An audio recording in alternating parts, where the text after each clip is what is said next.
Madam Chancellor, Justice Molomela, Chair of Council and the members of the CUT Council, Director General of the Department of Higher Education and Training, Dr. Nkosinathi Sishi, MEC for Education in the Free State, Dr. Tate Mahwe, Deputy Judge President of the Free State Division of the High Court, Justice Mbele, Rectors and Vice-Chancellors of universities and TVET colleges that are here present, the Chairperson of USAF, Professor Mutwa, Chancellor of the University of the Western Cape, Archbishop Thabo Makgoba, Chief Executive Officer of Fumalusi, Dr. Rahometsi, SABC Group CEO, Mr. Madoda Mcagwe, the Honorable Ambassador to Germany, Andreas Paschke, the University of Siegen, Germany representatives, CUT's executive team and management, executive leadership and management of all universities represented here today, all statutory bodies of the university, SRC presidents of Bloemfontein and Welkom campuses, and your leadership teams, chairpersons of Nehau and Nteu, all CUT partners, and all CUT staff, students, alumni, here or on the virtual platform, my family and dear friends, all distinguished guests present here today and on the virtual platform. The title for my inaugural lecture today is The Question of Technology and the Human at a University of Technology. Madam Chancellor, I'm eternally grateful to this institution, the Central University of Technology, Free State, for placing its trust in me to lead in the coming years. More crucially, I'm indebted to Council, the staff, students, and the whole university community for the faith placed in me, in selecting me for my leadership and selecting me a humanist who had the humbling opportunity to study in both South Africa and Germany, but who, I assure you, understands the importance of relating technology to the human condition. It is indeed hardly ever to believe how dramatically the world has changed since we in South Africa came into our post-apartheid freedom in the early 1990s. Sometimes it seems that events have overtaken us with unprecedented speed and intensity, leaving all of us with little room to catch our breath. Add to this the devastating sense of anxiety caused by a global pandemic and a climate crisis that threatens our taken-for-granted ways of life as a species, and you have a heady mix of demands that pressure the delivery of higher education. And in our own country, the pressure is increased by the demands to feed, to clothe, and house millions in the midst of an energy crisis that weighs heavily on the conscience of our national efforts to build on the foundations of freedom established in 1994. Public higher education in our country is increasingly under siege by violent threats to the academy and its leadership, by acts of corruption and disregard for institutional integrity, by instances of dysfunctional governance structures, challenges of student funding, gender-based violence, mental health issues, and slow pace of meaningful transformation, among others. You will no doubt wonder why an inaugural lecture by a Vice-Chancellor of an important institution such as ours should begin by marking the pervasive uncertainties of our time. My response, while simple, nevertheless relates to the complex ways in which we are being called upon in our global conjuncture to realign the fate of the human to the ever-expanding resources of technology. Never in the history of this country and indeed the planet, have we required the university to attend to the question of technology as fervently as we do now. It is a profoundly distinct moment, one that calls on institutions such as ours to address the unprecedented expansion of technological resources in the world. The rapid expansion of technical instrumentalities of digital communication has fundamentally altered the relationship between the human and question of technology. The present represents an unexpectedly rapid drift away from this familiar form of the co-evolution of the human and technology towards a future more sinister, uncertain, and precarious.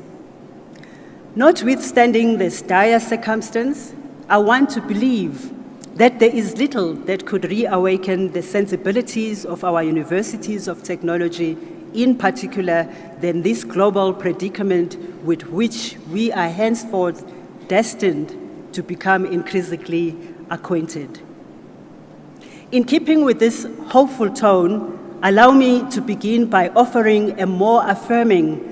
statement about how we might face this uncertain future, rather than belabor the point about seemingly unending sense of a world in perpetual crisis. Rather than fear the effects of the technical system that now dominates our consciousness, we should recall that the human, in its deep historical emergence over thousands of years, has always co-evolved in tandem with stages of technological development and innovation. Concepts like 4IR, if you connect that with those debates and activities, you are constantly reminded of how this 4IR phenomenon is not an event, but part of fast-paced progress on processes that precede this period. Our conditions as a species reflect attitudes and predispositions inherited from previous epochs, even as they provoke thoughts about how knowledge about science might lead us to new discoveries in the meandering journey that is life. If there be any doubt about the study of technology as a theme deserving of dedicated attention in higher education,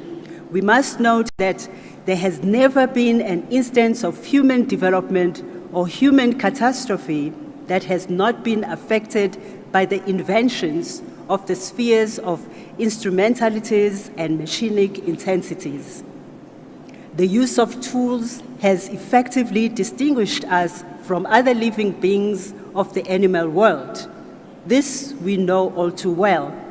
However, we are not always ready to deal with the planetary consequences of what has resulted from the tools with which we carved out our life from the natural world.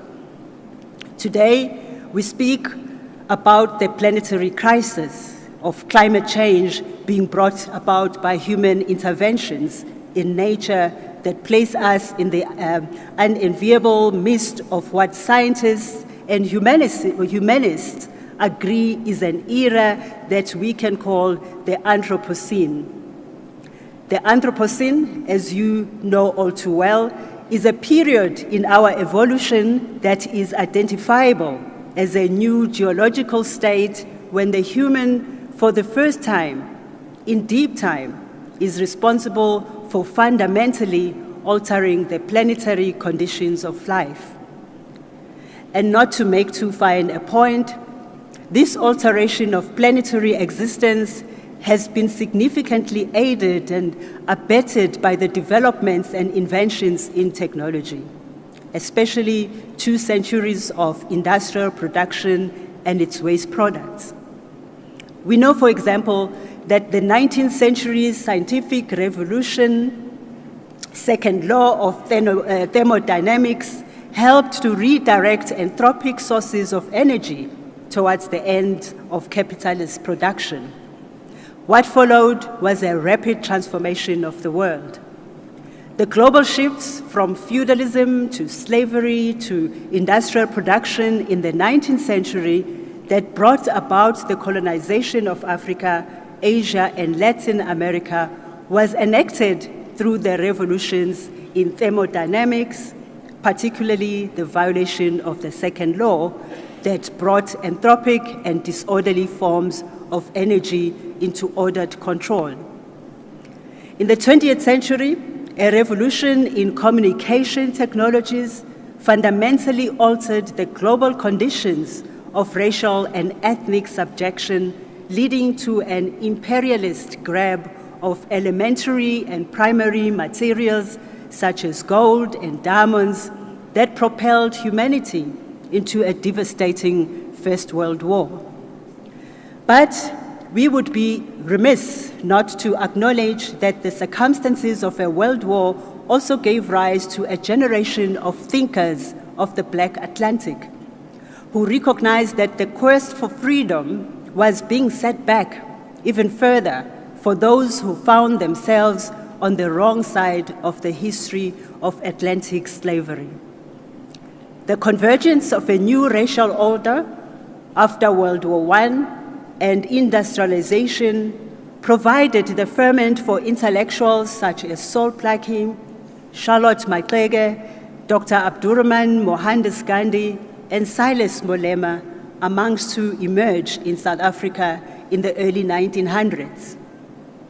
They were inspired by the proliferation of communication technologies to write against what they saw as the dwindling fortunes of freedom, gambled away since the days of slavery on the expediencies of race war and the greed of modern forms of empire.